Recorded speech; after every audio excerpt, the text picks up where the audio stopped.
السلام علیکم ورحمۃ اللہ وبرکاتہ۔ کیا حال چال ہیں سب کے؟ اللہ تعالیٰ آپ کو، آپ کے پیاروں کو اپنی حفظ و امان میں رکھیں، آمین۔ اللہ کے بابرکت نام کے ساتھ اپنا آج کا سبق شروع کرتے ہیں۔ اعوذ باللہ من الشیطان الرجیم، بسم اللہ الرحمن الرحیم۔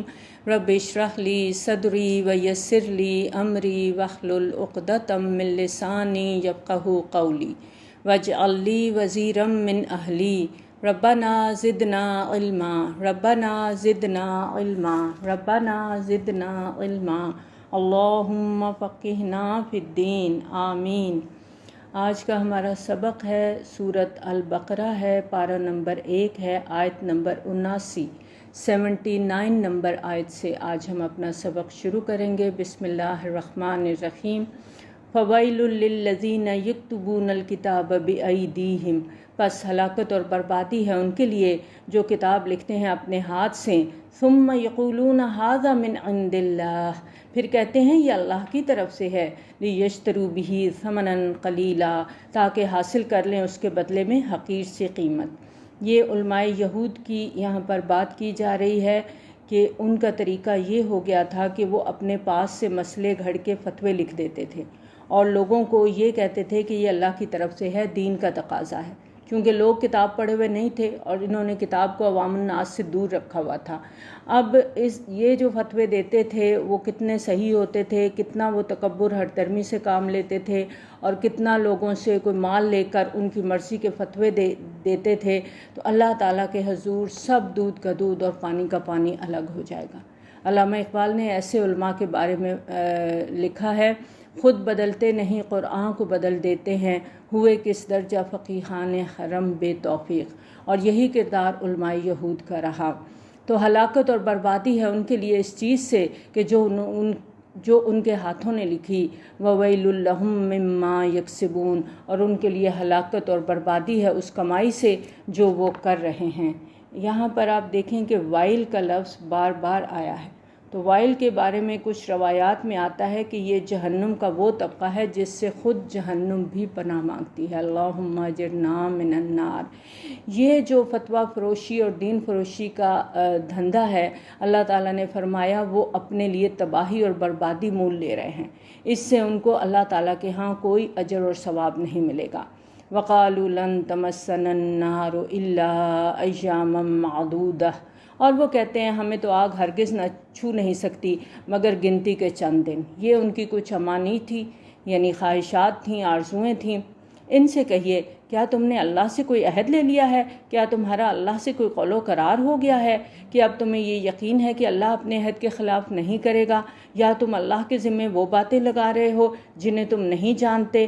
بلا من کسب سیئہ، کیوں نہیں جس شخص نے جان بوجھ کر ایک گناہ کمایا، وَأَحَاطَتْ بِهِ خَطِیَّتُهُ، اور اس کا گھیراؤ کر لیا اس کے گناہ نے۔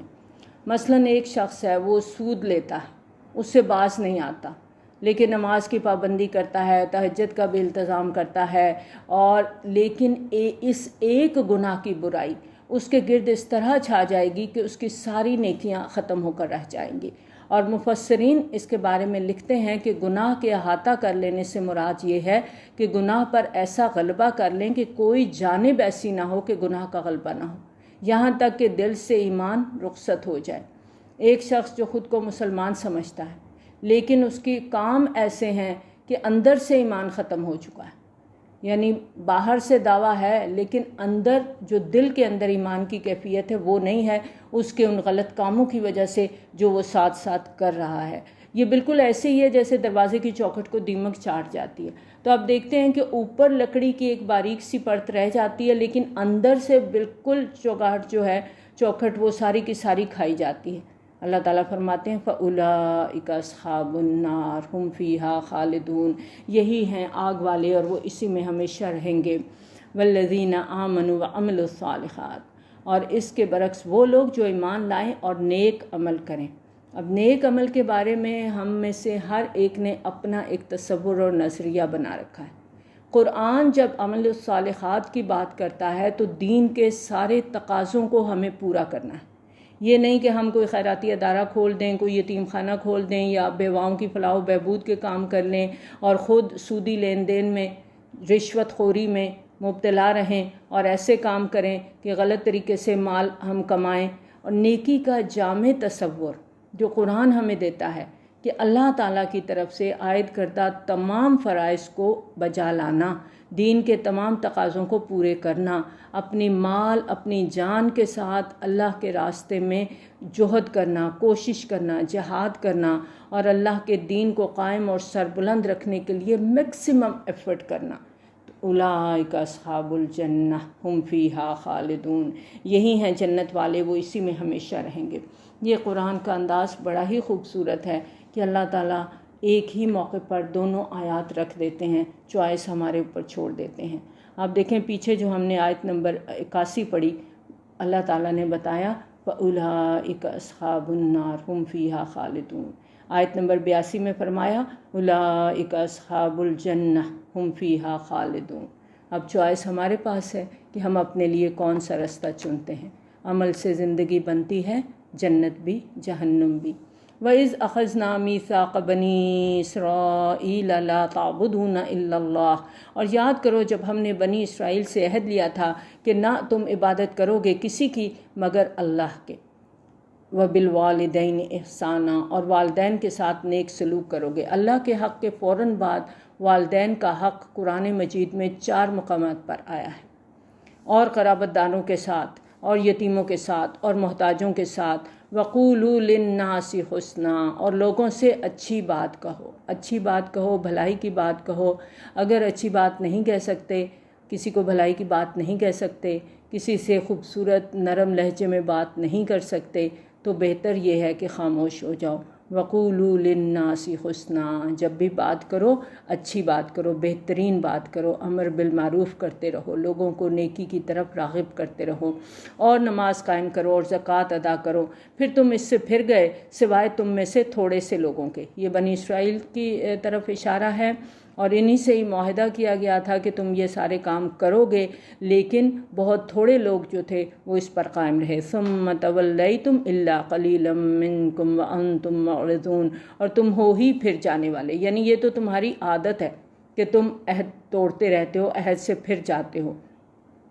وَإِذْ أَخَذْنَا مِيثَاقَكُمْ، اب مزید ان سے ایک عہد لیا گیا تھا، اور جب ہم نے تم سے یہ عہد بھی لیا تھا، کیا عہد لیا تھا؟ لا تسفکون دماءکم، کہ تم اپنا خون نہیں بہاؤ گے، یعنی آپس میں جنگ نہیں کرو گے، باہم خون ریزی نہیں کرو گے. بنی اسرائیل ہو، ایک قوم بن کر رہو گے، وحدت بن کر رہو گے، بھائی بھائی بن کر رہو گے. ولا تخرجون انفسکم من دیارکم، اور نہ ہی تم نکالو گے اپنے لوگوں کو ان کے گھروں سے. ثم اقررتم وانتم تشہدون، پھر تم نے اس کا اقرار کیا تھا، یعنی پورے شعور کے ساتھ تم نے ان باتوں کو مانا تھا. حضرت موسیٰ اور حضرت ہارون علیہ السلام کی وفات کے بعد ہم نے پیچھے بھی پڑھا کہ بنی اسرائیل نے حضرت یوشع بن نون کی قیادت میں فلسطین کو فتح کرنا شروع کیا تھا، اور سب سے پہلا شہر اریحا جو آج جیریکو کے نام سے ہے اس کو فتح کیا تھا. جب سارا فلسطین فتح ہو گیا تو انہوں نے ایک مرکزی حکومت قائم نہیں کی تھی، کیونکہ یہ 12 قبیلے تھے تو اپنی اپنی انہوں نے 12 حکومتیں بنا لی. اب ان 12 حکومتوں کی وجہ سے ان کی آپس میں جنگیں ہوتی رہتی تھیں، ایک دوسرے پر حملہ کرتے تھے، وہاں کے لوگوں کو باہر نکال دیتے، بھاگنے پر مجبور کر دیتے، اور اگر کچھ لوگ فرار ہو کر کسی کافر ملک میں چلے جاتے اور وہاں پر انہیں غلام یا قیدی بنا لیا جاتا اور اس قید کی حالت میں یا غلامی کی حالت میں ان کے سامنے لائے جاتے تو یہ فدیہ دے کر انہیں چھڑا لیتے تھے، اور کہتے کیا تھے کہ ہمیں حکم دیا گیا ہے کہ تمہارا اسرائیلی بھائی اگر قیدی ہو جائے تو فدیہ دے کے چھڑا لو.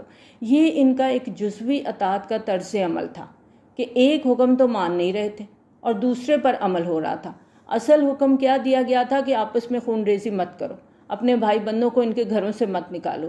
اس کی انہیں کوئی پرواہ نہیں تھی، آپس میں لڑائی جھگڑے جنگ و جدل جاری تھا، لیکن جو اسرائیلی غلام بن جاتے یا قیدی ہو جاتے ان کو وہ چھڑوا رہے تھے، کہتے یہ اللہ کا حکم ہے، شریعت کا تقاضا ہے. یہ وہ تضاد ہے جو مسلمان امتوں کے اندر پیدا ہو جاتا ہے. ثم انتم ہؤلاء تقتلون انفسکم، پھر تم ہی وہ لوگ ہو کہ اپنے ہی لوگوں کو قتل بھی کرتے ہو اور اپنے ہی لوگوں میں سے کچھ کو ان کے گھروں سے نکال دیتے ہو اور ان پر چڑھائی کرتے ہو گناہ اور ظلم اور زیادتی کے ساتھ، اور اگر وہ قیدی بن کر تمہارے پاس آئیں تو فدیہ دے کر انہیں چھڑوا دیتے ہو. وَهُوَ مُحَرَّمٌ عَلَيْكُمْ إِخْرَاجُهُمْ، حالانکہ ان کا نکال دینا ہی تم پر حرام کر دیا گیا تھا. افتؤمنون ببعض الکتاب وتکفرون ببعض، تو کیا تم کتاب کے ایک حصے کو مانتے ہو اور ایک کو نہیں مانتے؟ تو نہیں ہے کوئی سزا اس کی جو یہ حرکت کرے تم سے سوائے ذلت اور رسوائی کے دنیا کی زندگی میں، اور قیامت کے روز وہ لوٹا دیے جائیں گے شدید ترین عذاب کی طرف۔ یہ ایک بہت بڑی سچائی یہاں پر بیان کر دی گئی ہے، اور آج امت مسلمہ پر یہ بالکل فٹ آ رہی ہے۔ آج ہمارا طرز عمل بھی بالکل ایسا ہی ہو چکا کہ ہم پورے دین پر چلنے کو تیار ہی نہیں ہیں۔ ہم میں سے ہر گروہ نے کوئی ایک چیز اپنے لیے حلال کر لی ہے۔ مثلا ملازمت پیشہ لوگ ہیں، وہ کہتے ہیں کہ رشوت کی کمائی کے بغیر، رشوت کے بغیر ہمارا گزارا نہیں ہوتا، اب جو بھی کام کرانا ہے ہمیں اس میں کچھ تو دینا پڑے گا، اس کے بغیر ہمارا کام ہی نہیں ہو سکتا۔ اسی طرح سے کاروباری طبقہ ہے، وہ کہتا ہے جی سود کے بغیر ہم کاروبار نہیں کر سکتے، تو ہم کس طرح سے اپنے آپ کو اس سے بچا سکتے ہیں۔ ہمارے ہاں ہر طبقے میں نیکی کا بدی کا ایک امتزاج ہے، جبکہ اللہ تعالیٰ کا مطالبہ کیا ہے؟ کلی اطاعت، جزوی اطاعت اللہ کے ہاں قبول نہیں ہے، بلکہ الٹا منہ پہ دے ماری جائے گی۔ آج امت مسلمہ عالمی سطح پر جس ذلت اور رسوائی کا شکار ہے، اس کی مین وجہ یہی جزوی اطاعت ہے کہ ہم دین کے ایک حصے کو مانتے ہیں اور ایک حصے کو پاؤں تلے روند دیتے ہیں۔ اس طرز عمل کی پاداش میں آج ہمارے ساتھ کیا ہو رہا ہے؟ ضربت علیہم الذلۃ والمسکنہ، جو یہودیوں کے ساتھ ہوا آج وہی ہم بن گئے ہیں۔ ذلت اور مسکنت ہم پر تھوپ دی گئی ہے، اور قیامت کا معاملہ تو یہاں بتا دیا گیا ہے وَيَوْمَ الْقِيَامَةِ يُرَدُّونَ إِلَىٰ أَشَدِّ الْعَذَابِ، اور قیامت کے دن شدید ترین عذاب کی وعید دے دی گئی۔ پھر آیت کے آخر میں فرمایا وَمَا اللَّهُ بِغَافِلٍ عَمَّا تَعْمَلُونَ، اور اللہ غافل نہیں ہے اس سے جو تم کر رہے ہو۔ اب دیکھیں ایک شخص ہے، وہ ہر سال عمرہ کر کے آتا ہے، لیکن اللہ تعالیٰ کو تو پتہ ہے نا کہ اس کی کمائی کیسی ہے، حلال کی ہے یا حرام کی ہے، یا لوگوں کا حق مار کے اس نے پیسہ جمع کیا ہوا ہے۔ وہ تو یہ سمجھتا ہے کہ عمرہ کر کے آیا ہے، نہا دھو کے پاک صاف ہو گیا، اس کی جو حرام کمائی تھی وہ بھی ساری کی ساری پاک ہو گئی۔ فرمایا وَمَا اللَّهُ بِغَافِلٍ عَمَّا تَعْمَلُونَ، اللہ تعالیٰ تمہارے کرتوتوں سے ناواقف نہیں ہے۔ اللہ تعالیٰ ہماری داڑھیوں سے، ہمارے عبایوں سے دھوکہ نہیں کھائے گا، اللہ ہمارے اعمال کا احتساب کر کے رہے گا۔ کیوں؟ وَمَا اللَّهُ بِغَافِلٍ عَمَّا تَعْمَلُونَ، جو کچھ بھی ہم کرتے ہیں سب اللہ کے علم میں ہے، کیونکہ وہ خبیر ہے، وہ سمیع ہے، وہ بصیر ہے، وہ جانتا ہے، ہر بات کی اسے خبر ہے، اور وہ سنتا بھی ہے اور دیکھ بھی رہا ہے۔ یہ وہ لوگ ہیں جنہوں نے دنیا کی زندگی اختیار کر لی آخرت کو چھوڑ کر، سو اب نہ ان سے عذاب ہلکا کیا جائے گا اور نہ ہی ان کی کوئی مدد کی جائے گی۔ وَلَقَدْ آتَيْنَا مُوسَى الْكِتَابَ، اور ہم نے موسیٰ علیہ السلام کو کتاب دی۔ کون سی کتاب دی؟ تورات دی۔ وَقَفَّيْنَا مِن بَعْدِهِ بِالرُّسُلِ، اور اس کے بعد پے در پے رسول بھیجے۔ یہاں پر عیسیٰ علیہ السلام کو کتاب دی گئی، اور پھر ہم جانتے ہیں کہ بنی اسرائیل پر پے در پے رسول بھیجے گئے۔ وَآتَيْنَا عِيسَى ابْنَ مَرْيَمَ الْبَيِّنَاتِ، اور ہم نے عیسیٰ ابن مریم کو بڑی واضح نشانیاں دیں۔ یہ جو معجزات حضرت عیسیٰ علیہ السلام کو دیے گئے تھے یہ حصی معجزات تھے جو کسی نبی کو نہیں دیے گئے تھے، ان کے بارے میں ہم آگے پڑھیں گے۔ وَأَيَّدْنَاهُ بِرُوحِ الْقُدُسِ، اور ہم نے مدد کی اس کی روح القدس کے ساتھ۔ حضرت عیسیٰ علیہ السلام کو حضرت جبرائیل علیہ السلام کی خاص مدد حاصل تھی۔ أَفَكُلَّمَا جَاءَكُمْ رَسُولٌ بِمَا لَا تَهْوَىٰ أَنفُسُكُمُ اسْتَكْبَرْتُمْ، پھر بھلا کیا جب بھی آیا تمہارے پاس کوئی رسول وہ چیز لے کر جو تمہاری خواہشات نفس کے خلاف تھی تو تم نے تکبر کیا۔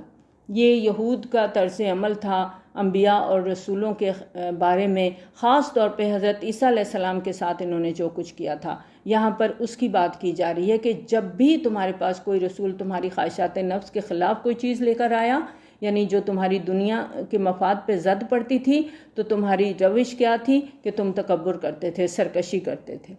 اور یہ تکبر اور سرکشی یہ شیطان کی صفت ہے، اور جس کی وجہ سے وہ ملعون ہوا۔ فَفَرِيقًا كَذَّبْتُمْ وَفَرِيقًا تَقْتُلُونَ، پھر ایک جماعت کو تم نے جھٹلایا اور ایک جماعت کو قتل کر دیا۔ انبیاء علیہ السلام کے قتل کی طرف اشارہ ہے۔ وَقَالُوا قُلُوبُنَا غُلْفٌ، اور انہوں نے کہا ہمارے دل تو غلافوں میں بند ہیں۔ اس کو آیت نمبر 75 کے ساتھ جوڑ دیجئے، 75 کے ساتھ۔ وہاں فرمایا أَفَتَطْمَعُونَ أَن يُؤْمِنُوا لَكُمْ، تو اے مسلمانوں کیا تم توقع رکھتے ہو کہ یہ تمہاری بات مان لیں گے؟ کیونکہ مسلمانوں کی یہ خواہش تھی کیونکہ وہ جانتے تھے کہ یہ لوگ نبی صلی اللہ علیہ وآلہ وسلم کو پہچان چکے ہیں، ان کی کتابوں میں نبی صلی اللہ علیہ وآلہ وسلم کا ذکر موجود ہے، تو ان کو یہ خیال تھا کہ یہ لوگ بہت جلدی اسلام قبول کر لیں گے۔ تو انہوں نے کہا کہ وقالو قلوبنا غلف، ہمارے دل تو غلافوں میں محفوظ ہیں، تمہاری بات ہم پر اثر نہیں کرتی۔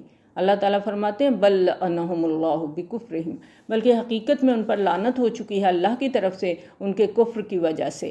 یہ ان کے بات کا جواب دے دیا گیا جو انہوں نے کہا کہ ہمارے دل غلافوں میں بند ہیں۔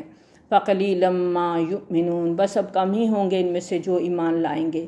وَلَمَّا جَاءَهُمْ كِتَابٌ مِّنْ عِندِ اللَّهِ، اور جب آ گئی ان کے پاس ایک کتاب یعنی یہ قرآن اللہ کی طرف سے جو اس کی تصدیق کرنے والی ہے جو ان کے پاس پہلے سے موجود ہے، یعنی تورات ان کے پاس پہلے سے موجود تھی، اور وہ پہلے سے کفار کے مقابلے میں فتح کی دعائیں مانگا کرتے تھے۔ ان کا یہ حال تھا کہ وہ نبی صلی اللہ علیہ وآلہ وسلم کی بعثت سے پہلے اور قرآن کے نازل ہونے سے پہلے کافروں کے خلاف فتح و نصرت کی دعائیں کیا کرتے تھے۔ جیسا کہ ہم جانتے ہیں مدینہ میں یہود کے 3 قبائل بنو قینقاع، بنو نذیر اور بنو قریظہ آ کر آباد ہوئے تھے۔ وہاں پر اوس اور خزرج کے قبائل بھی آباد تھے جو یمن سے آئے تھے، اور اصل عرب قبائل وہی تھے۔ پھر آس پاس کے بھی مختلف قبائل تھے۔ یہ تمام قبائل امیین تھے، ان کے پاس کوئی کتاب نہیں تھی، کوئی شریعت نہیں تھی، کوئی نبوت سے آگاہ نہیں تھے۔ تو ان کی جب آپس میں لڑائیاں ہوتی تھیں تو یہودی چونکہ بہت مالدار تھے تو سرمایہ دار ہونے کی وجہ سے بزدل تھے، تو ہمیشہ مار کھاتے تھے۔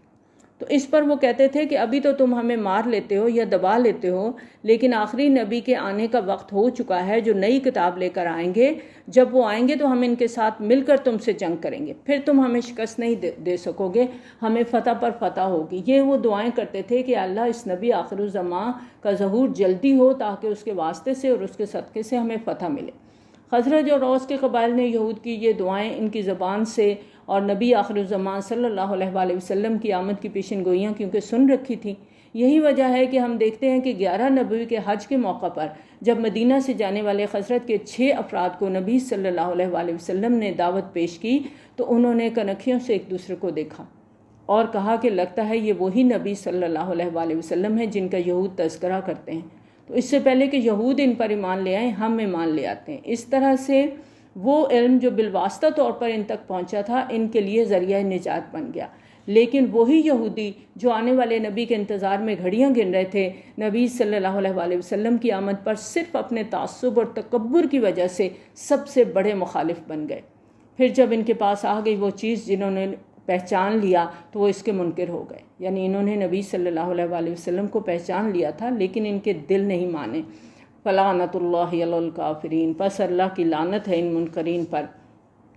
بئس ما اشتروا بہ انفسہم، بہت بری شے ہے جس کے عوض انہوں نے اپنی جانوں کو فروخت کر دیا کہ وہ انکار کر رہے ہیں اس ہدایت کا جو اللہ نے نازل کی ہے، یعنی دنیا کا حقیر سا فائدہ، حقیر سی چودراہٹ، یہ ان کے پاؤں کی زنجیر بن گئی ہے، اور یہ آخرت کی فلاح کے لیے، آخرت کی نجات کے لیے دنیا کی قربانی دینے کو تیار نہیں، صرف اس ضد کی بنا پر کہ اللہ تعالیٰ نازل فرماتا ہے اپنا فضل، وحی اور رسالت اپنے بندوں میں سے جس پر وہ چاہتا ہے۔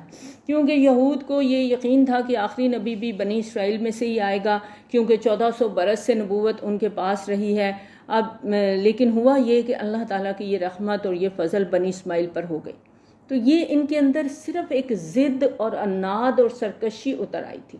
یہاں جو بغین کی بات ہوئی نا، بغین ان ینزل اللہ من فضلہ علی من یشاء من عبادہ، یہ جو بغین ہے نا، یہ جو دین میں اختلاف ہوتا ہے اس کی اصل جو وجہ ہوتی ہے نا، یہ بغین ہی ہوتا ہے، یہ ضد اور تعصب اور تکبر۔ فباءوا بغضب علی غضب، تو وہ لوٹے غضب پر غضب لے کر، للکافرین عذاب مہین، اور ایسے کافروں کے لیے سخت ذلت آمیز عذاب ہے۔ اور جب ان سے کہا جاتا ہے کہ ایمان لاؤ اس پر جو اللہ نے نازل فرمایا، تو کہتے ہیں ہم ایمان رکھتے ہیں اس پر جو ہم پر نازل ہوا، اور وہ کفر کر رہے ہیں اس کا جو اس کے پیچھے ہے۔ انہوں نے پہلے انجیل کا انکار کیا، حضرت عیسیٰ علیہ السلام کا انکار کیا، اب نبی صلی اللہ علیہ وآلہ وسلم کا انکار کر رہے تھے اور قرآن کا بھی انکار کر رہے تھے۔ اللہ تعالیٰ فرماتے ہیں وَهُوَ الْحَقُّ مُصَدِّقًا لِمَا مَعَهُمْ، حالانکہ وہ حق ہے تصدیق کرتے ہوئے آیا ہے اس کی جو اس کے پاس ہے۔ اے نبی صلی اللہ علیہ وآلہ وسلم ان سے کہیے تو پھر تم کیوں قتل کرتے رہے ہو اللہ کے نبیوں کو اس سے پہلے، اگر تم واقعتاً ایمان رکھنے والے ہو، یعنی اگر تم واقعی حق پرست ہو تو جو کچھ تم پر نازل کیا گیا اس پر ایمان رکھتے ہو تو پیغمبروں کو تم نے کیوں قتل کیا جو تمہاری نسل میں پیدا ہوئے تھے؟ زکریا علیہ السلام کو انہوں نے قتل کیا، یحییٰ علیہ السلام کو قتل کیا، عیسیٰ علیہ السلام کے قتل کی پلاننگ کی، یعنی تمہارے ہاتھ تو نبیوں کے خون سے آلودہ ہیں، تم کیسے دعوے کر سکتے ہو کہ تم ایمان والے ہو؟ وَلَقَدْ جَاءَكُم مُوسَىٰ بِالْبَيِّنَاتِ، اور آ چکے تمہارے پاس موسیٰ علیہ السلام سری معجزے اور واضح تعلیمات لے کر، پھر تم نے اس کی غیر حاضری میں بچڑے کو اپنا معبود بنا لیا اور تم ظالم ہو۔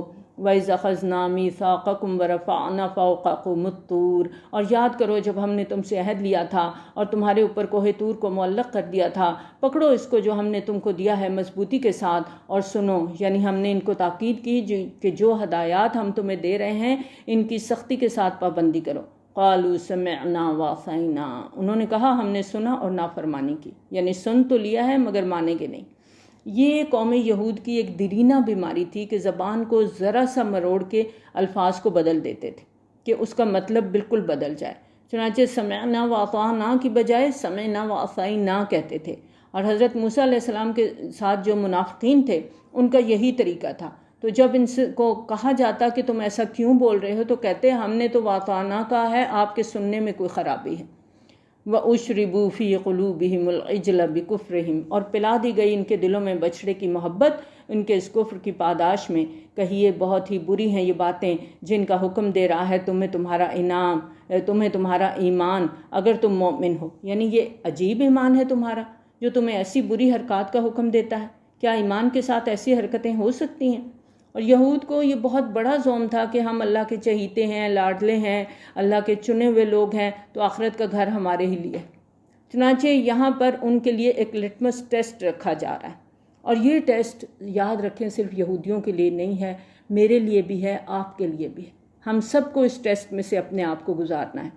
قُلْ إِن كَانَتْ لَكُمُ الدَّارُ الْآخِرَةُ عِندَ اللَّهِ خَالِصَةً مِّن دُونِ النَّاسِ، اے نبی صلی اللہ علیہ وآلہ وسلم ان سے کہیے اگر تمہارے لیے آخرت کا گھر اللہ کے پاس خالص کر دیا گیا ہے دوسرے لوگوں کو چھوڑ کر، یعنی تمہارے لیے جنت مخصوص ہو چکی ہے، جو جیسا کہ یہ کہتے تھے کہ مرتے ہی تم جنت میں پہنچا دیے جاؤ گے، فَتَمَنَّوُا الْمَوْتَ إِن كُنتُمْ صَادِقِينَ، تب تو تمہیں موت کی تمنا کرنی چاہیے اگر تم اپنے اس خیال میں سچے ہو، یعنی اگر تمہیں جنت میں داخل ہونے کا اتنا ہی یقین ہے۔ ہمیں بھی یقین ہے جنت میں داخل ہونے کا کہ ہم امت مسلمہ ہیں، کلمہ گو ہیں، نبی صلی اللہ علیہ وآلہ وسلم کی امت ہے، تو جنت ہماری ہے۔ فرمایا اگر تمہیں جنت میں داخل ہونے کا اتنا ہی شوق ہے تو پھر تو دنیا میں رہنا تمہارے لیے مشکل ہوگا۔ دنیا تو بڑی مشقت کی جگہ ہے، یہاں تو تکلیفیں ہیں، پریشانیاں ہیں۔ تو جس شخص کو یہ یقین ہو کہ اس دنیا کے بعد آخرت کی زندگی ہے اور وہاں میرے لیے جنت ہے، تو پھر تو یہ دنیا میں رہنا اسے بہت ذمہ داری کا کام لگے گا، اسے لگے گا یہ بڑا مشکل ہے، اسے دنیا قید خانہ نظر آنی چاہیے، آتی ہے نظر ہمیں۔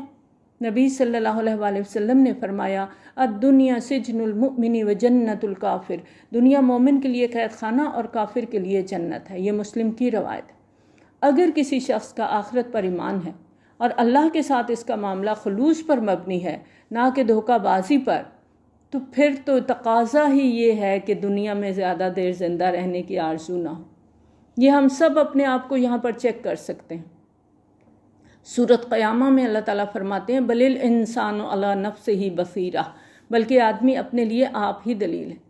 ہر انسان کو، مجھے، آپ کو، ہم سب کو خوب معلوم ہے کہ ہم کہاں کھڑے ہیں۔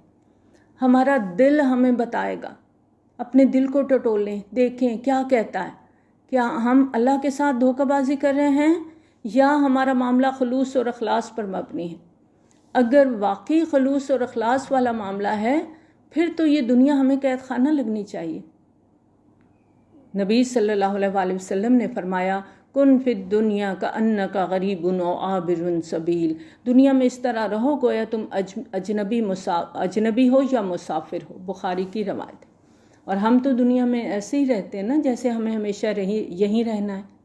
تو یہ دنیا تو باغ نہیں ہے، یہ دنیا تو قید خانہ ہے، اس میں تو ہمیں مجبوراً رہنا ہے کیونکہ ایک زندگی ہمیں دی گئی ہے۔ پھر تو ہمیں یقین ہونا چاہیے کہ مجھے اللہ تعالیٰ نے اس دنیا میں بھیجا ہے، جو میری آزمائش ہے، میرا امتحان ہے، ایک معین مدت کے لیے مجھے یہاں رہنا ہے، تو جو میرے فرائض ہیں، جو میری ذمہ داریاں ہیں، وہ مجھے پوری کرنی ہیں۔ لیکن اگر دنیا میں اتنا دل لگا ہوا ہے کہ جانے کو دل ہی نہیں کرتا، تو پھر یا تو آخرت پر ایمان نہیں ہے، یا ہمارا معاملہ اللہ کے ساتھ خلوص اور اخلاص پر مبنی نہیں۔ یہ لٹمس ٹیسٹ ہے ہم سب کو اس آیت کی روشنی میں اپنے آپ کو چیک کرنا ہے۔ اللہ تعالیٰ فرماتے ہیں وَلَن يَتَمَنَّوْهُ أَبَدًا، ہرگز آرزو نہیں کریں گے موت کی، کیوں؟ بِمَا قَدَّمَتْ أَيْدِيهِمْ، بسبب ان کرتوتوں کے جو ان کے ہاتھوں نے آگے بھیجے ہوئے۔ ہم میں سے ہر شخص کو پتہ ہے، مجھے بھی، آپ کو بھی، ہم سب کو پتہ ہے کہ ہم کیا کمائی کر رہے ہیں، کیا آگے بھیج رہے ہیں۔ واللہ علیم بالظالمین، اور اللہ ان ظالموں سے بخوبی واقف ہے۔ اور تم انہیں پاؤ گے تمام انسانوں سے زیادہ حریص اس دنیا کی زندگی پر، وَمِنَ الَّذِينَ أَشْرَكُوا، حتیٰ کہ مشرکوں سے بھی زیادہ حریص، یعنی یہ دنیا کی محبت میں مشرکوں سے بھی بڑے ہوئے ہیں۔ مشرکین نے اہل ایمان کے ساتھ مقابلہ کیا تو کھل کے کیا تھا، ڈٹ کے کیا تھا، اپنی جانیں اپنے باطل معبودوں کے لیے قربان کی تھی، جبکہ یہودیوں کے اندر یہ ہمت جرت تھی نہیں، وہ جان ہتھیلی پہ رکھ کے میدان میں آئیں۔ اس کے بارے میں سورۃ حشر میں آتا ہے نا، لا یقاتلونکم جمیعا الا فی قری محصنۃ او من وراء جدور، یہ سب مل کر بھی تم سے جنگ نہ کر سکیں گے مگر قلعہ بند بستیوں میں یا دیواروں کی اوٹ سے۔ چنانچہ یہود کبھی بھی سامنے آ کر انہوں نے مسلمانوں کا مقابلہ نہیں کیا، کیونکہ انہیں اپنی جانیں بہت عزیز تھیں۔ ان میں سے ہر ایک کی یہ خواہش ہے کہ کسی طرح اس کی عمر 1000 برس ہو جائے، حالانکہ نہیں ہے اس کو بچانے والا عذاب سے اس قدر جینا۔ یعنی کتنی بھی طویل زندگی انسان کو اس دنیا میں مل جائے، لیکن جیسے اس کے عمل ہوں گے اس کے مطابق اسے جزا سزا ملنی ہی ملنی ہے۔ ایسا نہیں ہو سکتا کہ وہ دنیا میں 1000 برس کی خواہش رکھے اور جی بھی لے تو عذاب سے چھٹکارا مل جائے گا، آخرت تو آنی ہی آنی ہے، اور انہیں ان کے کرتوتوں کی سزا مل کر رہنی ہے۔ واللہ بصیر بما یعملون، اور اللہ دیکھ رہا ہے جو کچھ یہ کر رہے ہیں۔ نبی صلی اللہ علیہ وآلہ وسلم کی جو رسالت تھی یہ یہود کے لیے بہت بڑی آزمائش ثابت ہوئی تھی۔ یہود کا یہ خیال تھا کہ آخری نبوت کا وقت قریب ہے اور یہ نبی حسب سابق بنی اسرائیل میں سے ہی آئے گا، لیکن نبی آخر الزمان کی بعثت بنی اسماعیل میں سے ہو گئی۔ اب جو احساس برتری تھی ان کے اندر، اور وہ بنی اسماعیل کو بالکل حقیر سمجھتے تھے اور کہتے تھے یہ امی لوگ ہیں، ان پڑھ ہیں، ان کے پاس نہ کوئی کتاب ہے، نہ کوئی شریعت ہے، کوئی قانون ہے، نہ ضابطہ ہے، تو اللہ تعالیٰ کیسے چن سکتا ہے اس امت میں سے ایک قوم، ایک شخص کو؟ ان کا خیال تھا کہ یہ سب نعوذ باللہ جبرائیل علیہ السلام کی شرارت ہے کہ وہ وہی لے کر محمد صلی اللہ علیہ وآلہ وسلم کے پاس چلے گئے ہیں، لہٰذا وہ حضرت جبرائیل علیہ السلام کو اپنا دشمن تصور کرتے تھے اور انہیں گالیاں دیتے تھے۔ تو اللہ تعالیٰ نے یہاں پر فرمایا قُلْ مَنْ كَانَ عَدُوًّا لِجِبْرِيلَ، اے نبی صلی اللہ علیہ وآلہ وسلم کہہ دیجئے جو کو بھی دشمن ہو جبرائیل علیہ السلام کا تو وہ یہ جان لے کہ اس نے تو نازل کیا ہے اس قرآن کو آپ کے دل پر اللہ کے حکم سے، یعنی جبرائیل علیہ السلام کو تو کوئی اختیار حاصل نہیں ہے، فرشتے جو کچھ کرتے ہیں اللہ کے حکم سے کرتے ہیں۔ مصدقا لما بین یدیہ، یہ تصدیق کرتے ہوئے آیا ہے اس کلام کی جو اس کے سامنے موجود ہے۔ وہدی وبشریٰ للمؤمنین، اور ہدایت اور خوشخبری ہے اہل ایمان کے لیے، یعنی جو ہدایت حاصل کرے گا اس کو ہی خوشخبری ملے گی جنت کی۔ اور یہ کون لوگ ہوں گے جو ہدایت لیں گے؟ للمؤمنین، یہ ایمان والے مومن لوگ جن کے اندر ایمان راسخ ہو چکا ہے۔ من کان عدوا للہ وملائکتہ ورسلہ وجبریل ومیکال فإن اللہ عدو للکافرین، جو کوئی بھی دشمن ہے اللہ کا اور اس کے فرشتوں کا اور اس کے رسولوں کا اور جبرائیل اور میکائیل علیہ السلام کا، اللہ تعالیٰ کی طرف سے اعلان ہے کہ اللہ ایسے کافروں کا دشمن ہے۔ اے نبی صلی اللہ علیہ وآلہ وسلم، ہم نے آپ کی طرف نازل کر دی ہیں روشن آیات، وما یکفر بہا الا الفاسقون، اور انکار نہیں کرتے ان کا مگر وہی جو فاسق ہیں، سرکش ہیں۔ سورۃ بقرہ میں ہم نے کیا پڑھا تھا؟ وما یضل بہ الا الفاسقین، آیت نمبر 26 میں، اور گمراہ نہیں کرتا اس کے ذریعے سے مگر فاسقوں کو۔ یہاں فرمایا وما یکفر بہا الا الفاسقون، اور فسق جو ہے یہ نافرمانی کی انتہا ہوتی ہے، اور جو اللہ کے احکامات کو نہیں مانتا، اپنی مرضی اپنی منمانی کرتا ہے، وہ کہتا ہے میری زندگی ہے، میری مرضی ہے، مجھے اپنی مرضی کے مطابق جینا ہے، تو اللہ ایسے لوگوں کو فاسق قرار دیتا ہے۔ اوا کلما عاہدوا عہدن، تو کیا جب بھی کبھی انہوں نے کوئی عہد کیا، یعنی اللہ سے کوئی وعدہ کیا یا اللہ کے رسولوں سے کوئی عہد کیا، نبذہ فریق منہم، تو ان میں سے ایک گروہ نے اسے اٹھا کر پھینک دیا، بل اکثرہم لا یؤمنون، بلکہ ان میں سے اکثر ایسے ہیں جو یقین نہیں رکھتے، ان کی اکثریت ایمان اور یقین کی دولت سے خالی۔ آج ہم سب مسلمان تو ہیں، ہم اپنے آپ کو مسلمان کہتے ہیں، لیکن جو حقیقی ایمان ہے، جو ہمارے دل میں ہونا چاہیے، جو یقین میں ہونا چاہیے، وہ ہمارے اندر نہیں ہے۔ اصل میں مسلمان ہونے میں اور مومن ہونے میں بہت بڑا فرق ہے۔ مسلمان اللہ کو مانتا ہے اور مومن اللہ کی مانتا ہے، اور مومن اللہ کے نزدیک وہی ہے جو اللہ کی اطاعت کرتا ہے، اور ایسے لوگ ڈھونڈ اب ان کو چراغ رخ زیبا لے کر، ایسے لوگ ناپید ہوتے جا رہے ہیں جو اللہ کی ہدایت کے مطابق اپنی زندگی کو گزارتے ہیں۔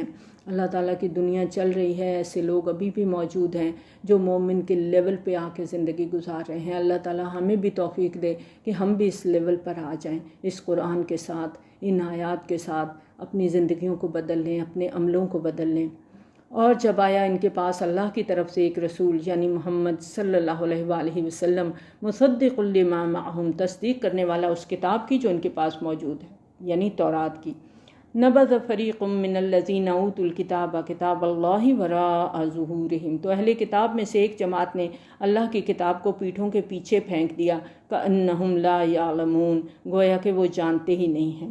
علماء یہود نے کیونکہ جانتے تھے، ان کی کتابوں میں ذکر موجود تھا نبی آخر الزمان صلی اللہ علیہ وآلہ وسلم کا، اور جو پیشین گوئیاں تھیں وہ حرف بحرف فٹ آ رہی تھیں نبی صلی اللہ علیہ وآلہ وسلم کے اوپر، تو انہوں نے ان پیشین گوئیوں کو چھپانے کی خاطر تورات کو پش پشت ڈال دیا، بالکل انجانے بن کر رہ گئے۔ عوام پوچھتے کہ کیا یہ وہی نبی ہیں جن کا ذکر تم کرتے تھے، تو وہ کہتے کہ یقین سے نہیں کہہ سکتے۔ ایسے رویہ اپنا لیا تھا جیسے انہیں کچھ پتہ ہی نہیں ہے۔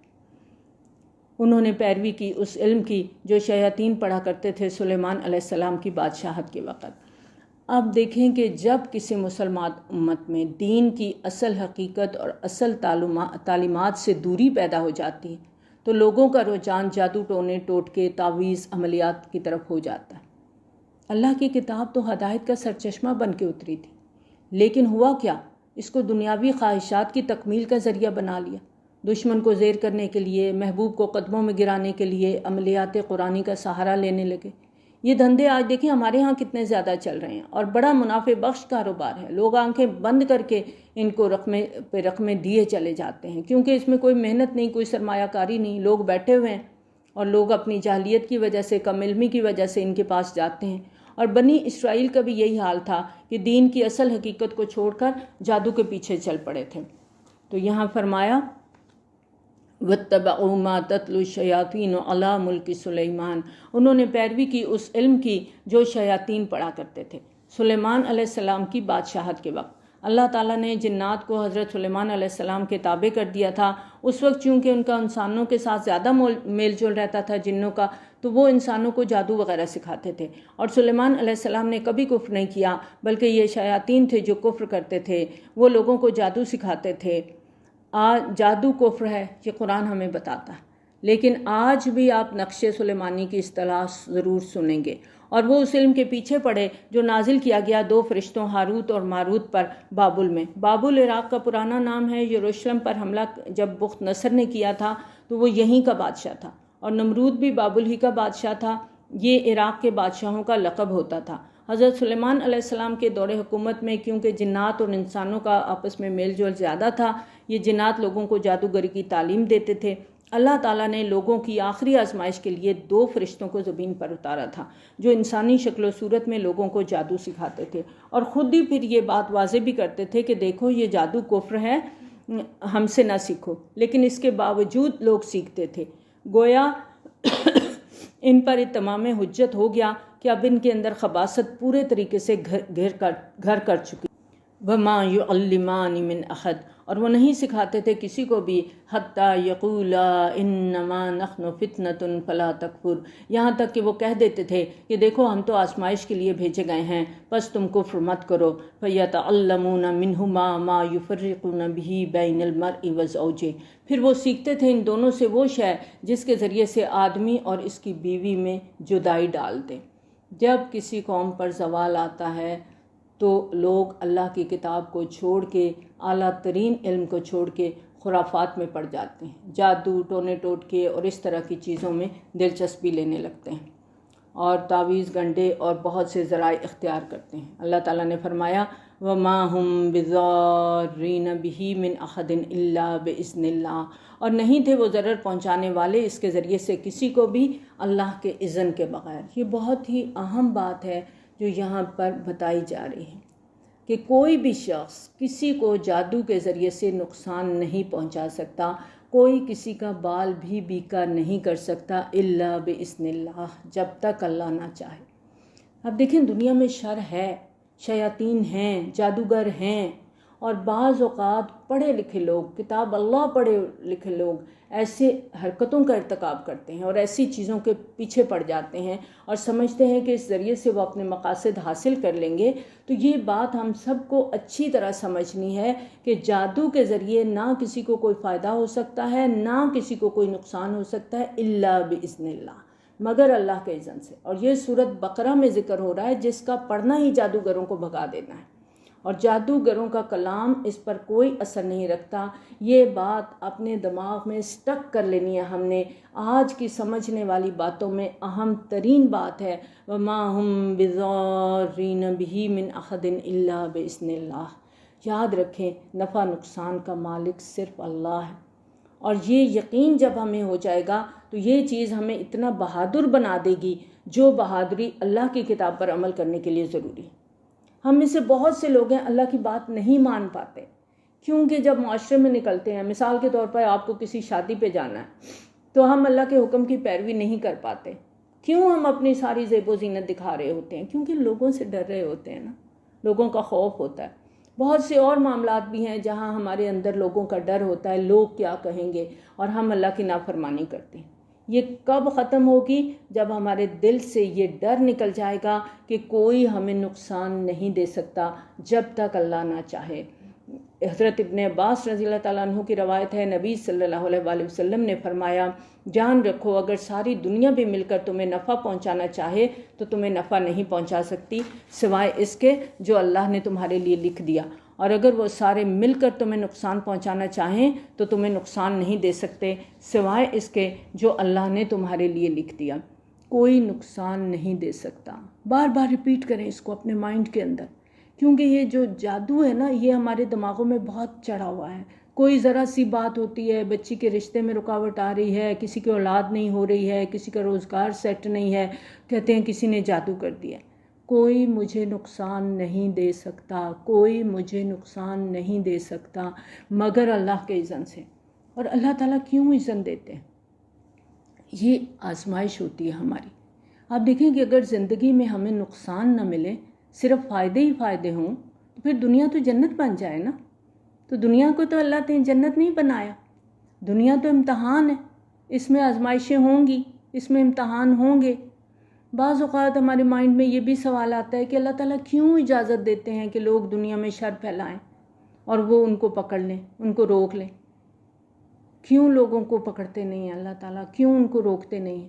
اللہ تعالیٰ ایسا کر سکتے ہیں، لیکن اللہ تعالیٰ نے ایک حکمت کے تحت، اپنی مشیت کے تحت لوگوں کو اچھا اور برا دونوں کرنے کی صلاحیت دی ہے۔ یہ قرآن ہمیں بتاتا ہے، لیکن ایک لمٹ اللہ نے رکھ دی۔ اب جہاں چاہے اللہ تعالیٰ روک لے، اس لیے ہمیں کسی سے بھی ڈرنے کی ضرورت نہیں۔ ایمان کا تقاضا یہ ہے کہ بندہ مومن کو یہ یقین ہو کہ اللہ کے اذن کے بغیر نہ کوئی چیز فائدہ پہنچا سکتی ہے نہ کوئی نقصان۔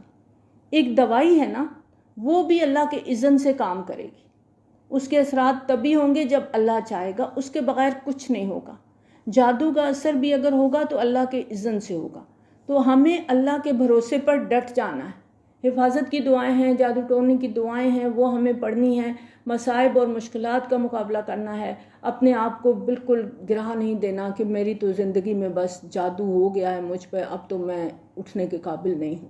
ایسا نہیں ہے، اللہ تعالیٰ کے پر پورا بھروسہ، اللہ پر پورا یقین ہے، کوئی مجھے نقصان نہیں دے سکتا، اور اگر کوئی آزمائش آئی ہے تو یہ اللہ کی طرف سے ہے۔ اس آزمائش میں سے جو گزر جائے گا تو وہی کامیاب ہوگا۔ وَيَتَعَلَّمُونَ مَا يَضُرُّهُمْ وَلَا يَنفَعُهُمْ، اور وہ سیکھتے تھے وہ چیزیں جو خود ان کو بھی نقصان پہنچانے والی تھیں اور انہیں نفع نہیں پہنچاتی تھیں، حالانکہ وہ خوب جان چکے تھے کہ جو بھی اس چیز کا خریدار بنا، یعنی جس نے بھی جادو سیکھا، اس کے لیے آخرت میں کوئی حصہ نہیں ہے، اور بہت بری تھی وہ چیز جس کے بدلے انہوں نے اپنے آپ کو فروخت کر دیا۔ لَوْ كَانُوا يَعْلَمُونَ، کاش انہیں علم ہوتا۔ وَلَوْ أَنَّهُمْ آمَنُوا وَاتَّقَوْا، اور اگر وہ ایمان رکھتے اور تقوی کی روش اختیار کرتے، لَمَثُوبَةٌ مِّنْ عِندِ اللَّهِ خَيْرٌ، تو بدلہ پاتے اللہ کی طرف سے بہت ہی اچھا۔ لَوْ كَانُوا يَعْلَمُونَ، کاش ان کو معلوم ہوتا۔ یا ایھا الذین آمنوا لا تقولوا راعنا، اے ایمان والو تم راعنا مت کہو، وقولوا انظرنا، بلکہ انظرنا کہو، واسمعوا، اور توجہ سے بات کو سنو۔ اس سے پہلے بنی اسرائیل کا ذکر ہوا تھا جن کا قول کیا تھا سمعنا و عصینا۔ اب یہاں ان منافقین کا طرز عمل بیان ہو رہا ہے جو مسلمانوں میں شامل ہو چکے تھے لیکن یہود کے زیر اثر تھے۔ یہودی اور ان کے زیر اثر منافقین جب نبی صلی اللہ علیہ وآلہ وسلم کی محفل میں بیٹھتے تھے اور اگر آپ کی کوئی بات سنائی نہ دیتی یا سمجھ میں نہ آتی تو وہ راعنا کہتے تھے، جس کا مطلب یہ ہے کہ حضور صلی اللہ علیہ وآلہ وسلم ذرا ہماری طرف رعایت کیجئے، بات کو دہرا دیجئے۔ اہل ایمان بھی یہ لفظ استعمال کرتے تھے، لیکن یہود اور منافقین کے اندر کیونکہ خباثت کوٹ کوٹ کے بھری ہوئی تھی تو وہ اس لفظ کو زبان دبا کر کہتے تھے راعینا، یعنی اے میرے چرواہے، اور پھر دل ہی دل میں خوش ہوتے تھے۔ اگر کوئی ٹوک دیتا کہ تم ایسا کیوں کہہ رہے ہو تو کہتے ہم نے تو راعینا کہا تھا، آپ کے سننے میں کوئی خرابی ہے۔ چنانچہ مسلمانوں سے کہا گیا کہ تم اس لفظ کو ہی چھوڑ دو، وقول انظرنا، اس کی جگہ انظرنا کہو، یعنی اے نبی صلی اللہ علیہ وآلہ وسلم ہماری طرف توجہ فرمائیے یا ہمیں مہلت دیجیے کہ ہم بات کو سمجھ لیں۔ اور دوسرا یہ واسمعوا، کہ توجہ سے بات کو سنا کرو تاکہ دوبارہ پوچھنے کی ضرورت ہی نہ ہو۔ وَلِلْكَافِرِينَ عَذَابٌ أَلِيمٌ، اور ان کافروں کے لیے دردناک عذاب ہے۔ مَا يَوَدُّ الَّذِينَ كَفَرُوا مِنْ أَهْلِ الْكِتَابِ وَلَا الْمُشْرِكِينَ أَن يُنَزَّلَ عَلَيْكُم مِّن خَيْرٍ مِّن رَّبِّكُمْ، اور نہیں چاہتے وہ لوگ جنہوں نے کفر کیا ہے اہل کتاب میں سے اور مشرکین میں سے کہ نازل ہو تم پر کوئی بھی خیر تمہارے رب کی طرف سے۔ جن لوگوں نے دعوت حق کو قبول کرنے سے انکار کر دیا، چاہے اہل کتاب میں سے تھے چاہے مشرکین مکہ میں سے، وہ اس بات پر حسد کی آگ میں جل رہے ہیں کہ یہ کلام پاک نبی صلی اللہ علیہ وآلہ وسلم پر کیوں نازل کیا گیا، اور خاتم النبیین کا یہ منصب نبی صلی اللہ علیہ وآلہ وسلم کو کیوں مل گیا، کیونکہ وہ نہیں چاہتے تھے کہ اللہ کی طرف سے کوئی بھی خیر آپ کو ملے۔ اللہ تعالیٰ فرماتے ہیں واللہ یختص برحمتہ من یشاء، اور اللہ خاص کر لیتا ہے اپنی رحمت کے ساتھ جس کو چاہتا ہے، یہ اللہ کا فیصلہ ہے، یہ اللہ کا اختیار ہے۔ واللہ ذو الفضل العظیم، اور اللہ تعالیٰ بڑے فضل والا ہے۔ ما ننسخ من آیت او ننسها، جو بھی ہم منسوخ کرتے ہیں کوئی آیت یا اسے بھلا دیتے ہیں۔ ایک ہوتا ہے نسخ، کسی آیت کو منسوخ کر دینا، ایک ہوتا ہے حافظے سے کسی چیز کو محو کر دینا۔ نأتی بخیر منہا او مثلہا، تو ہم اس کی جگہ پر لے آتے ہیں اس سے بہتر یا کم از کم ویسی ہی۔ الم تعلم ان اللہ علی کل شیء قدیر، کیا تم نہیں جانتے کہ اللہ ہر شے پر قدرت رکھتا ہے؟ جیسا کہ آپ جانتے ہیں کہ اللہ کا دین حضرت آدم علیہ السلام سے لے کر قیامت تک ایک ہی ہے۔ حضرت نوح علیہ السلام، موسیٰ علیہ السلام، عیسیٰ علیہ السلام، محمد صلی اللہ علیہ وآلہ وسلم، سب کا دین ایک ہی رہا، لیکن شریعتیں ہر دور میں فرق رہیں، اور اس فرق کا اصل سبب یہ ہے کہ نوع انسانی مختلف اعتبارات سے ارتقاء کے مراحل طے کرتی رہی، ہر دور کے اندر یہ ہوا، اور جو سوشل ایوولوشن ہے وہ مسلسل جاری ہے۔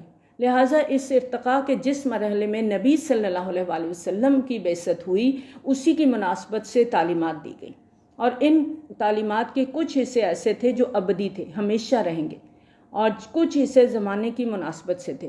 چنانچہ جب اگلا رسول آتا تو ان میں سے کچھ چیزوں میں تغیر تبدیلی آ جاتی، کچھ نئی چیزیں آ جاتی، کچھ پرانی چیزیں جو تھیں وہ ساقط ہو جاتی۔ یہ معاملہ نسخ کہلاتا ہے کہ اللہ تعالیٰ تعین کے ساتھ کسی حکم کو منسوخ فرما دیتے ہیں اور اس کی جگہ نیا حکم بھیج دیتے ہیں، یا کسی شے کو سرے سے لوگوں کے ذہنوں سے ہی خارج کر دیتے ہیں۔ اب یہود کو یہ اعتراض تھا کہ اگر یہ دین وہی ہے جو موسیٰ علیہ السلام کا تھا تو شریعت بھی پوری کی پوری وہی ہونی چاہیے۔ یہاں اسی بات کا جواب دیا جا رہا ہے۔ اللہ تعالیٰ نے فرمایا جو بھی ہم منسوخ کرتے ہیں کوئی آیت یا اسے بھلا دیتے ہیں تو ہم اس کی جگہ پر لے آتے ہیں اس سے بہتر یا کم از کم ویسی ہی۔ کیا تم نہیں جانتے کہ اللہ ہر شے پر قدرت رکھتا ہے؟ قرآن میں ہم دیکھتے ہیں کہ تدریج کے ساتھ شریعت کی تکمیل ہوئی ہے۔ شریعت کا جو ابتدائی خاکہ ہے وہ سورۃ بقرہ میں ہمیں ملتا ہے، لیکن شریعت کی تکمیل سورۃ مائدہ میں ہوئی، اور ان بٹوین یہ 5-6 سال کا عرصہ ہے جس میں کچھ احکامات دیے گئے، پھر ان احکامات میں کچھ تبدیلی کی گئی، نئے احکامات آئے، اور پھر سورۃ مائدہ کی آیت نمبر 3 میں فرمایا الیوم اکملت لکم دینکم واتممت علیکم نعمتی ورضیت لکم الاسلام دینا۔ آج میں نے تمہارے دین کو تمہارے لیے مکمل کر دیا اور اپنی نعمت تم پر تمام کر دی اور تمہارے لیے اسلام کو بحیثیت دین پسند کر لیا۔ تو یہ ناسخ اور منسوخ کا مسئلہ صرف سابقہ شریعتوں اور شریعت محمدی صلی اللہ علیہ وآلہ وسلم کے درمیان نہیں ہے، بلکہ خود شریعت محمدی میں بھی زمانی اعتبار سے ارتقا ہوا۔ مثلاً آپ دیکھیں کہ شراب کے بارے میں پہلے حکم دیا گیا کہ اس میں گناہ کا پہلو زیادہ ہے اگرچہ اس میں کچھ فائدے بھی ہیں۔ پھر حکم آیا کہ اگر نشے کی حالت میں ہو تو نماز کے قریب نہ جاؤ۔ پھر سورۃ مائدہ میں آخری حکم آ گیا اور اسے گندا شیطانی کام قرار دے کر فرما دیا گیا فَهَلْ أَنْتُمْ مُنْتَهُونَ، کہ آپ بھی باز آتے ہو کہ نہیں۔ اس طرح تدریج کے ساتھ احکامات آئے اور آخری حکم میں شراب کو مکمل طور پہ حرام قرار دیا گیا۔ یہاں فرمایا کہ اگر ہم کسی حکم کو منسوخ کرتے ہیں یا اسے بھلا دیتے ہیں یا اس سے بہتر لے آتے ہیں یا کم از کم اس جیسا دوسرا حکم لے آتے ہیں، اس لیے کہ اللہ تعالیٰ قادر مطلق ہے، اس کا اختیار کامل ہے، وہ مالک الملک ہے، دین اس کا ہے، وہ جس طرح چاہے اس میں تبدیلی کر سکتا ہے۔ الم تعلم ان اللہ لہ ملک السماوات والارض، کیا تم نہیں جانتے کہ اللہ کے لیے ہے بادشاہی آسمانوں کی اور زمین کی، اور نہیں ہے تمہارے لیے اللہ کے سوا کوئی بھی حمایتی اور نہ کوئی مددگار؟ کیا تم مسلمان بھی یہ چاہتے ہو کہ سوالات اور مطالبے کرو اپنے رسول صلی اللہ علیہ وآلہ وسلم سے اسی طرح جیسے اس سے پہلے موسیٰ علیہ السلام سے کیے جا چکے؟ مثلاً موسیٰ علیہ السلام سے قوم نے کیا کہا تھا کہ ہم آپ کی بات نہیں مانیں گے جب تک اللہ کو اپنی آنکھوں سے دیکھ نہ لے۔ اسی طرح سے بہت سے مطالبے وہ کر رہے تھے۔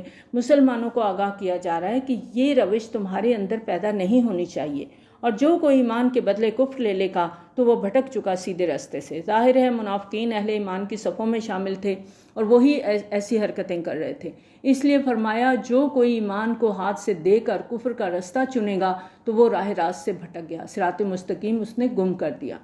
کیونکہ منافق کا معاملہ دو طرفہ ہوتا ہے، تو قرآن حکیم میں منافقین کے لیے مذبذبین بین ذالک کے الفاظ آئے۔ اب یہ بھی امکان ہوتا ہے کہ وہ یکسو ہو جائے، فوکس ہو جائے کفر کی طرف، لیکن یہ بھی امکان ہوتا ہے کہ بالآخر شاید اس کا دل ایمان کی طرف یکسو ہو جائے۔ تو جو شخص ایمان اور کفر کے درمیان معلق ہے تو اس کے لیے دونوں امکانات ہیں۔ وَدَّ كَثِيرٌ مِّنْ أَهْلِ الْكِتَابِ لَوْ يَرُدُّونَكُم مِّن بَعْدِ إِيمَانِكُمْ كُفَّارًا، اہل کتاب میں سے بہت سے لوگ یہ چاہتے ہیں کہ کسی طرح تمہیں پھیر کر تمہارے ایمان کے بعد تمہیں پھر کافر بنا دے۔ حَسَدًا مِّنْ عِندِ أَنفُسِهِمْ، بسبب ان کے دلی حسد کے، یعنی ان کا یہ جو طرز عمل ہے یہ اس حسد کی وجہ سے ہے کہ یہ نعمت بنی اسماعیل میں کیوں آئی۔ من بعد ما تبین لهم الحق، اس کے بعد کہ ان پر حق بالکل واضح ہو چکا، حق کو جان چکے، پہچان چکے، کوئی غلط فہمی، کوئی مغالطہ نہیں ہے، لیکن پھر بھی اڑے ہوئے ہیں۔ فاعفوا واصفحوا، تو اے مسلمانوں تم معاف کرتے رہو اور صرف نظر سے کام لو۔ یہ بڑا اہم مقام ہے۔ یہاں مسلمانوں کو باور کرایا جا رہا ہے کہ ابھی مدنی دور کا آغاز ہو رہا ہے، ابھی سخت مراحل آ رہے ہیں مقابلے کے، تصادم کے، غزوات کے، اور تمہارا سب سے پہلا محاذ کفار مکہ کے خلاف ہے۔ وہی سب سے بڑھ کر تم پر حملہ کریں گے، انہی کے ساتھ تمہاری جنگیں ہوں گی، لہٰذا ان یہود کو ابھی مت چھیڑو، جب تک یہ پڑے ہوئے ہیں انہیں پڑا رہنے دو، ان کے طرز عمل کی طرف زیادہ توجہ نہ دو۔ فاعفوا واصفحوا، بلکہ عفو و درگزر اور چشم پوشی سے کام لیتے رہو۔ کب تک؟ حتیٰ یأتی اللہ بامرہ، یہاں تک کہ اللہ اپنا فیصلہ لے آئے۔ ایک وقت آئے گا جب تمہیں آخری غلبہ حاصل ہوگا، جب تم باہر کے دشمنوں سے نبٹ لوگے تو اندرونی دشمنوں کے خلاف بھی تمہیں آزادی دے دی جائے گی کہ ان کو بھی کیفر کردار تک پہنچا دو۔ ان اللہ علی کل شیء قدیر، یقیناً اللہ ہر چیز پر قادر ہے۔